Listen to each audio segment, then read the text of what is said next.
Greetings to all my viewers. Welcome to your channel Shaleen Bhola EDU. Today's topic is components of SQL.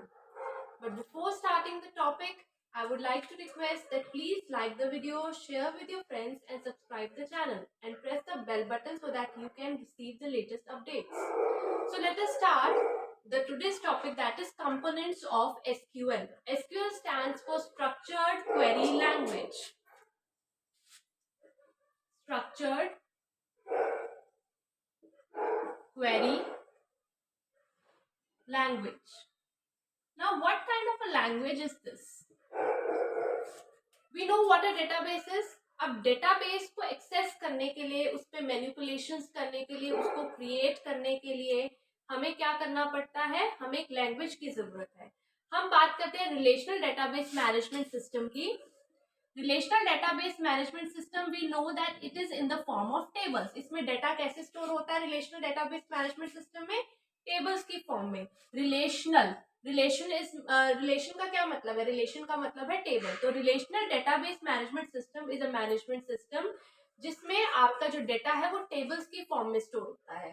तो आप बात करते हैं, लेकिन हम उस डेटाबेस को एक्सेस कैसे करेंगे? अगर हमने कोई नया टेबल क्रिएट करना है, या हमने कोई पुराने टेबल में कुछ अपडेशंस करनी है, या कुछ भी प्रोसेस करना है, यानी कि हमने कुछ भी अपने डेटा के साथ करना है अपने डेटाबेस में, तो हमें उसके लिए लैंग्वेज की जरूरत है. SQL query language. Structured query language क्या करती है? ये आपको हेल्प करती है कि आप अपने डेटाबेस में कुछ भी क्रिएशन मैनिपुलेशंस कर सकें. तो बेसिकली अब आते हैं हम कंपोनेंट्स ऑफ एसक्यूएल के ऊपर. तो कंपोनेंट्स क्या हुए एसक्यूएल के? एसक्यूएल जो लैंग्वेज है वो बेसिकली कमांड से बनी हुई है. यानी कि हमने कोई भी काम करना है, आप अपने एसक्यूएल में या अपने डेटाबेस में कुछ भी काम करना है तो हम कमांड्स की हेल्प से करते हैं. तो एसक्यूएल में हमारे पास क्या है? कमांड्स.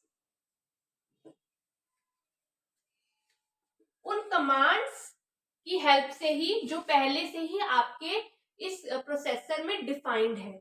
जो एसक्यूएल है उसमें पहले से ही प्री डिफाइंड कमांड्स हैं. प्री डिफाइंड कमांड्स यानी कि पहले से ही डिफाइंड कमांड्स है जिन्हें हम सिर्फ यूज करते हैं. हमें उनको बताना नहीं है कि वो कैसे कमांड रन होगी, हमें सिर्फ उसको यूज करना है, क्योंकि उसकी डेफिनेशन जो है पहले से ही इसमें स्टोर्ड है. तो एसक्यूएल क्या है? एसक्यूएल एक ऐसी लैंग्वेज है जिसमें पहले से ही कमांड्स डिफाइन हो रखी हैं, और उन कमांड्स की हेल्प से आप अपने जो डेटाबेस है उसको रिट्रीव कर सकते हैं, कुछ भी उसके ऊपर परफॉर्म कर सकते हैं. तो आई होप मीनिंग यहाँ तक क्लियर हो गया होगा. तो अब आइए बात करते हैं आगे, that is components of SQL. यानी कि एसक्यूएल की जो कमांड्स है उनको हमने 3 पार्ट्स में डिवाइड किया हुआ है. डीडीएल कमांड्स, डीएमएल कमांड्स और डीसीएल कमांड्स. यानी कि हमने 3 कैटेगरीज बना दी अपनी कमांड्स की एसक्यूएल के अंदर. तो सबसे पहले बात करते हैं डीडीएल कमांड्स की, जिसको बोलते हैं हम डेटा डेफिनेशन लैंग्वेज कमांड्स. कोई भी डेटाबेस है, कोई भी सिस्टम है, सबसे पहले उसे क्रिएट ही करेंगे. तो डेटाबेस है हमारा. डेटाबेस में हमें पता है डेटाबेस किससे बना हुआ है? हमारा टेबल से बना हुआ है. तो टेबल को हम क्रिएट करेंगे सबसे पहले. तो यानी कि हमने आपने सबसे पहले स्ट्रक्चर बनाना है, स्ट्रक्चर खड़ा करना है. आपने कुछ भी कोई भी सिस्टम बनाना है, सबसे पहले उसका स्ट्रक्चर खड़ा किया जाता है. ऐसे ही डीडीएल कमांड्स वो कमांड्स हैं आपकी जो आपका डेटाबेस का स्ट्रक्चर बनाने में आपको हेल्प करती है. तो DDL commands is all about the structure of the database.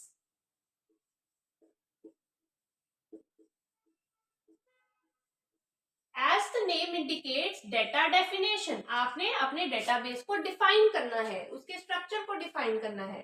तो डेटा डेफिनेशन लैंग्वेज कमांड्स में वो सारी कमांड्स आपकी आएंगी जो आपके स्ट्रक्चर को, डेटाबेस के स्ट्रक्चर को डिफाइन करती हैं. तो हमारे पास बेसिकली कौन कौन सी कमांड्स आती हैं डेटा डेफिनेशन लैंग्वेज में? सबसे पहली है क्रिएट टेबल कमांड. मैं यहाँ पे मेन कमांड्स डिस्कस कर रही हूँ जो होती हैं. क्रिएट टेबल कमांड आपकी डेटा डेफिनेशन लैंग्वेज कमांड है. अब सेकेंड कमांड है आपकी डिस्क्राइब कमांड.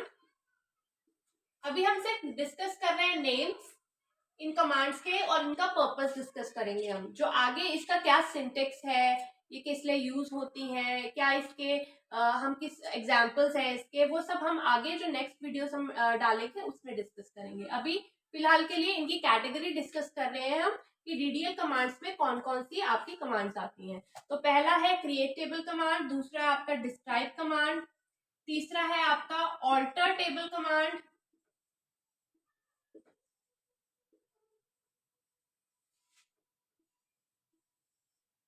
और चौथी है आपकी ड्रॉप टेबल कमांड।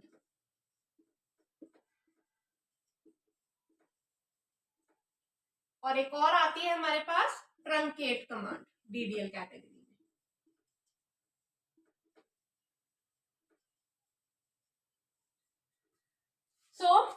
ये हमारी जो मेन 5 कमांड्स है डीडीएल कमांड्स। डीडीएल जैसे कि अभी मैंने डिस्कस किया था कि डेफिनेशन को रिप्रेजेंट करती है, स्ट्रक्चर को रिप्रेजेंट करती है।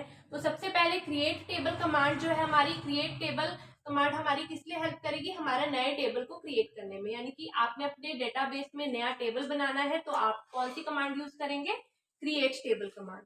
उसके बाद आती है आपकी describe command.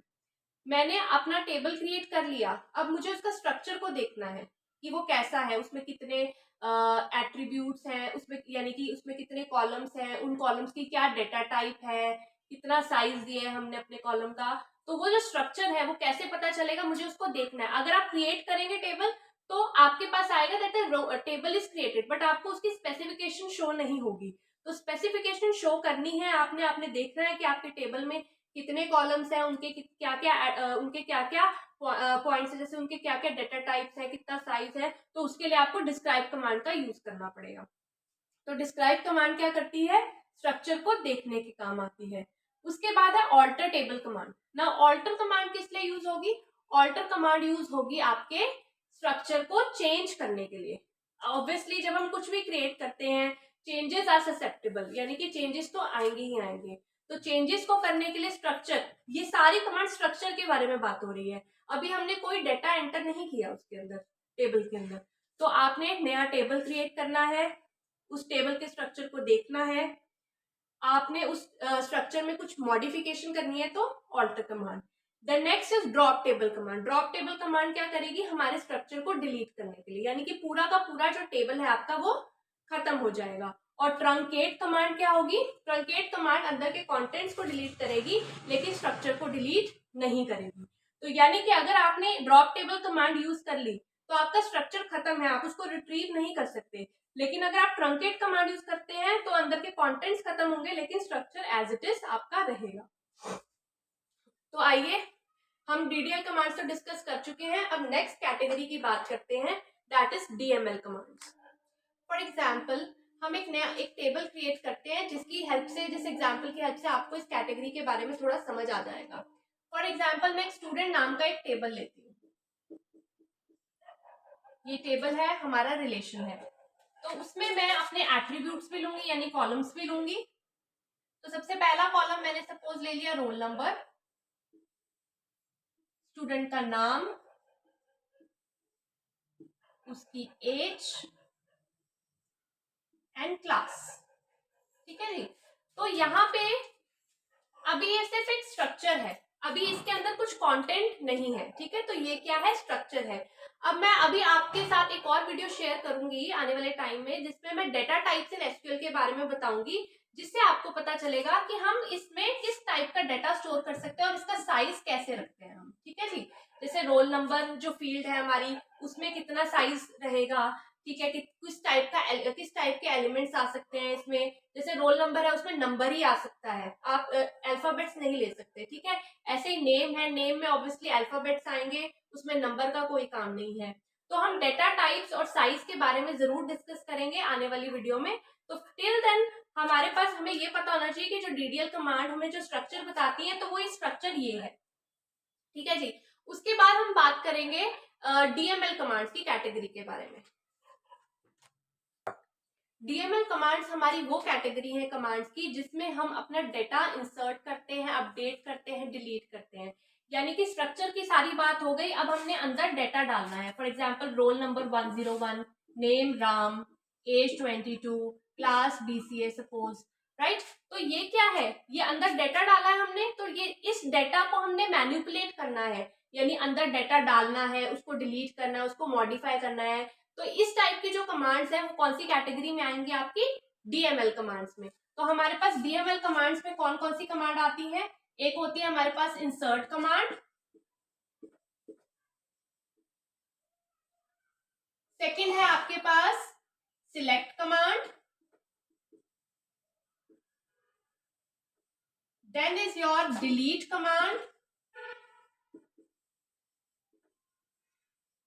and the last one is your update command.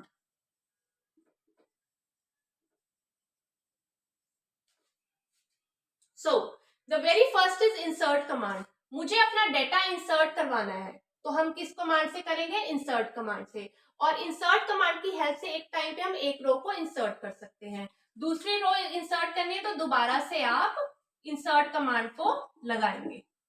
ठीक है जी। उसके बाद आती है सिलेक्ट कमांड। हमने डेटा अंदर डाल दिया है, अब डेटा को देखना है, राइट? डेटा को देखना है। यहाँ पे आप इंसर्ट करेंगे तो आपको दिखेगा that one row has been created, लेकिन आपको देखना है कि आपके टेबल में क्या क्या डाटा डला हुआ है, तो उसके लिए आप देखेंगे सिलेक्ट कमांड। जैसे स्ट्रक्चर को देखने के लिए हम डिस्क्राइब कमांड का यूज करते थे, तो अंदर के कंटेंट को देखने के लिए हम सिलेक्ट कमांड का यूज करेंगे। उसके बाद आता है सपोज आपने कोई रो डिलीट करनी है, तो उसके लिए आप यूज करेंगे डिलीट कमांड को। और अगर आपने कोई मॉडिफिकेशन करनी है, सपोज किसी का रोल नाम चेंज करना है, गलत नाम डल गया है, उसकी स्पेलिंग्स में कोई मिस्टेक है और आपने कुछ मॉडिफिकेशन करनी है, तो उसके लिए आप यूज करेंगे अपडेट कमांड को। तो ये है आपके पास कैटेगरीज डीएमएल कमांड्स की। अब बात करते हैं तीसरी कैटेगरी की, दैट इज डीसीएल कमांड्स।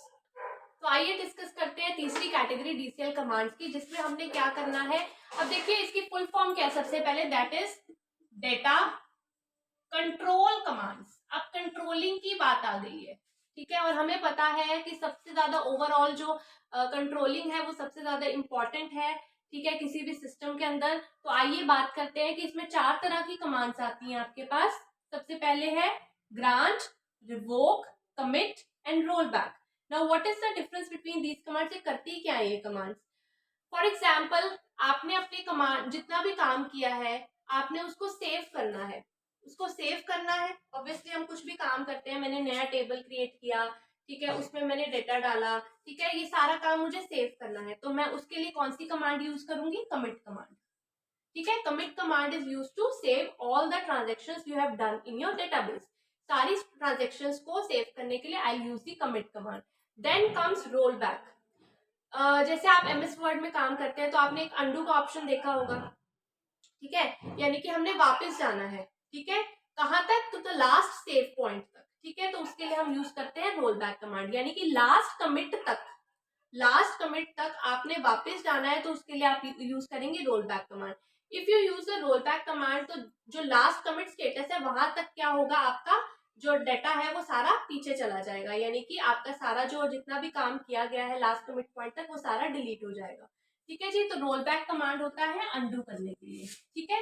और एक सेव पॉइंट कमांड भी है, save point command. Save point command क्या होता है? हम एक पॉइंट, जैसे हम टैग्स लगाते हैं बुक में, ठीक है, कि हमने यहाँ से किताब पढ़नी है, तो उसी तरीके से हम सेव पॉइंट्स भी लगा देते हैं। जितना हमने काम किया होता है थोड़ा थोड़ा काम करने के बाद सेव पॉइंट्स लगा देते हैं, ताकि कल को बाद में जाके जब हमने रोल बैक करना होगा तो हम roll back to that save point भी कर सकते हैं। जब हम इन कमांड्स को डिटेल्ड करेंगे तब आपको ये चीजें अच्छे से समझ आ जाएंगी। अब आती है ग्रांट एंड रिवोक। सपोज मैंने टेबल क्रिएट किया है, ठीक है, और मैं किसी और को प्रिविलेज देना चाहती हूँ कि वो भी इस टेबल पे कुछ काम कर सकता है, ठीक है, वो इंसर्ट कर सकता है या डिलीट कर सकता है, तो वो प्रिविलेज, वो अथॉरिटी मैं कैसे करती हूँ? ग्रांट कमांड दे, ग्रांट कमांड को यूज करके, यानी कि मैं अपने टेबल की प्रिविलेज किसी और को ग्रांट कर रही हूँ, ठीक है। तो ग्रांट कमांड क्या होती है? To give privilege to some other user to do some task on your tables, जो आपने अपने आप बनाए हैं, ठीक है। उसके बाद रिवोक, रिवोक जब हम परमिशन वापस लेते हैं, ठीक है। ग्रांट हम परमिशन दे रहे हैं दूसरे यूजर्स को, और रिवोक जब हम यूजर से परमिशन वापस ले रहे हैं। तो ये थे आपके कंपोनेंट्स ऑफ एसक्यूएल, जिसमें हमने 3 कंपोनेंट्स डिस्कस किए, डीडीएल, डीएमएल एंड डीसीएल। से समझ आया होगा आपको। और जो इसकी डिटेल्ड कमांड की syntax with syntax and examples description है वो हम आगे वाले लेक्चर्स में जरूर करेंगे। और अगर आपकी कोई भी क्वेरी है, you can drop it in the comment box. I will get back to you very soon.